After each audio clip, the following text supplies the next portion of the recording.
సాధూనాం వినాయ చతుష్కృతాం ధర్మ సంస్థాపనార్థాయ సంభవామి యుగే యుగే. ఈ శ్లోకం కూడా అదే కంటిన్యూషన్ అన్నమాట. ఎలాగా సాధూనాం అంటే సత్పురుషుల యొక్క ఎలాగా పరిత్రాణాయ పరిరక్షణ కొరకు, దుష్కృతాం దుష్టుల యొక్క వినాశాయ వినాశము కొరకు, మరియు ధర్మమును సుస్థిరమనర్చుట కొరకు ప్రతి యుగమునందు నేను అవతరించును. అంటే ఇక్కడ భగవానుడు తన అవతారానికి కావలసినటువంటి సరంజామా మనకి తెలియజేస్తూ ఉన్నాడు. ఎందుకు దేనికోసం నేను వస్తున్నాను, నిజానికి నాకు రావాల్సిన అవసరమే లేదు. మీరందరూ బాగా పరిపాలన చేశారు, బాగున్నారు, మీరందరూ పరమాత్మ తత్వంతోనే ఉన్నారు, నన్ను చేరాలని తహతహలాడుతున్నారు. ఇంకా నాకు మీ లోకంలో నాకేం పని లేదు, అందరిలో నేనుండి అన్ని ఆనందిస్తూ అన్ని రుచులు నావే, అన్ని నాలుకలు నావే, నేను అందరిలో ఉన్నాను. కానీ మీరు గుర్తించక మీ ఇష్టం వచ్చినట్టు ఉంటున్నారు కాబట్టి నేను రావాల్సి వస్తుంది. మళ్ళీ ఏది మీలాగా, మళ్ళీ వేరేలాగా రావటంలా, మీలాగానే నేను వస్తున్నా, అంటే మానవుడిలాగానే నేను వస్తున్నా. అంటే ఏం చెప్తున్నారు ఇక్కడ, ఎందుకు వస్తున్నాను నేను? పరిత్రాణాయ సాధువునాం వినాశాయ. అంటే చూడండి, సాధువులకి ఎప్పుడైతే రక్షణ కరువయిందో, అంటే మంచి వాళ్ళకి మనుగడ లేకుండా అయిపోయిందో. ఇక్కడ సాధువులు అంటే కేవలము కాషాయం కట్టుకొని ఎక్కడో అడవుల్లో ఉన్న వాళ్ళ కోసం కాదు, మంచి వాళ్ళు అనేవాళ్ళు. అంటే సమాజం కోసం కానివ్వండి, ధర్మం కోసం కానివ్వండి, న్యాయం కోసం కానివ్వండి పోరాడడము మంచి వ్యక్తులు ఎవరైతే ఉన్నారో ఆ మంచి వాళ్ళకి హాని జరిగితే, అంటే ఆ మంచి వాళ్ళని రక్షించటం కొరకు, మరి దుష్టుల యొక్క, అంటే ఇక్కడ కేవలము మంచి వాళ్ళని నేను రక్షిస్తాను తదాస్తు అని వాళ్ళని ఎత్తిని చేయబడితే వాళ్ళు ఆహా ఓహో అయిపోతారు అనుకుంటారేమో, అది కాదు. దుష్టుల్ని కూడా వినాశనము చేస్తాను, అంటే దుష్టులను కూడా నేను వినాశనం. ఇప్పుడు ఎక్కడైనా చూడండి, చెడు నశిస్తేనే కదండి మంచికి గుర్తింపు వచ్చేది. చెడు అనేది నశిస్తేనే మంచికి గుర్తింపు వస్తుంది.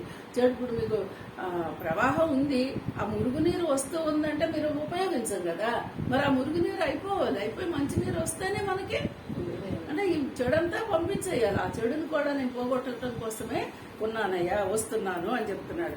అలాగే ధర్మ సంస్థాపనం, ఈ ధర్మాన్ని నేను సుస్థిరము చేయడము. ఇక్కడ ధర్మం అంటే ఏంటి? ఎవరి పని వాళ్ళు చేయడమే ధర్మం. ఎవరి విద్యుక్త ధర్మం ఏమిటి అంటే, ఏ పని నీకు 3వ అధ్యాయంలో చెప్పినట్టు స్వధర్మం, స్వధర్మం చెప్తున్నాడు కదా. నీ స్వధర్మము, నీకు ఏదైతే నువ్వు వచ్చావో ఈ లోకంలోకి, ఈ జన్మ దేనికోసం తీసుకున్నావు, ప్రారబ్ధ కర్మలు అనుభవించడానికి అన్నప్పుడు ఆ ప్రారబ్ధ కర్మలో నీకు నిర్దేశించింది నువ్వు. అయితే ఇక్కడ అది నువ్వు భౌతికంగా కనపడేటట్టు చేసే పని. నిజానికి నీ స్వధర్మం ఏంటి? పరమాత్మని గుర్తించడం. ఇక్కడ చెప్తున్నాడు కదా, స్వస్వరూపాన్ని గుర్తించడం. నన్ను నేను సృజించుకున్నానని చెప్పాడే, ఆ విధంగా తన స్వరూపం ఏదైతే ఉందో ఆ స్వరూపాన్ని నువ్వు గుర్తించగలగాలంటే నాలో ఉన్నది పరమాత్మ, ఇది నా స్వధర్మం. స్వస్వరూపం అని చెప్పినట్టు స్వధర్మం అన్నమాట. ఈ స్వధర్మాన్ని మనము సుస్థిరపరచుకోవాలి. అంటే ఏ యుగంలోనైనా అందరూ దుర్మార్గులే ఉండరు, సన్మార్గులు కొంతమంది అయినా ఉంటారు. ఆ సన్మార్గులు ఎవరయ్యా అంటే ఇదిగో ఈ స్వస్వరూపాన్ని గుర్తించి ధర్మాన్ని రక్షించేవాళ్ళు వీళ్ళే, ఇలాగొచ్చేవాళ్లే వాళ్ళు అని అలా తెలుసుకోమన్నాడు. అలాగే ప్రతి యుగమునందు నేను అవతరించను. ఇప్పుడు చూడండి, మనమే అనుకుంటున్నాము ఎన్ని యుగాలయ్యిందో భగవద్గీత బోధన, ఎప్పుడు వేదాలు ఎప్పుడు పుట్టినాయో తెలియదు కదా.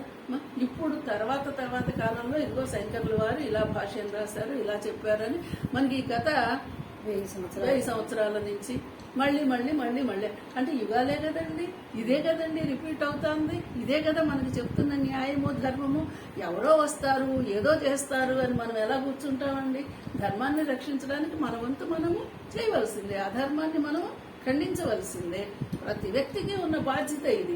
అదే కృష్ణ భగవానుడు ఇక్కడ అర్జునుడి రూపంలో ఉన్నటువంటి శిష్యుడికి మన కోసమే చెబుతూ ఉన్నాడు. కాబట్టి ధర్మాన్ని రక్షించడం అనేది మన ధర్మం, మన బాధ్యత. అది గుర్తుంచుకోవాలి. ఓం పూర్ణమద పూర్ణమిదం పూర్ణ पूर्णात् पूर्णमुदच्यते पूर्णस्य पूर्णमादाय पूर्णमेवावशिष्यते ॐ शान्ति शान्ति शान्तिः।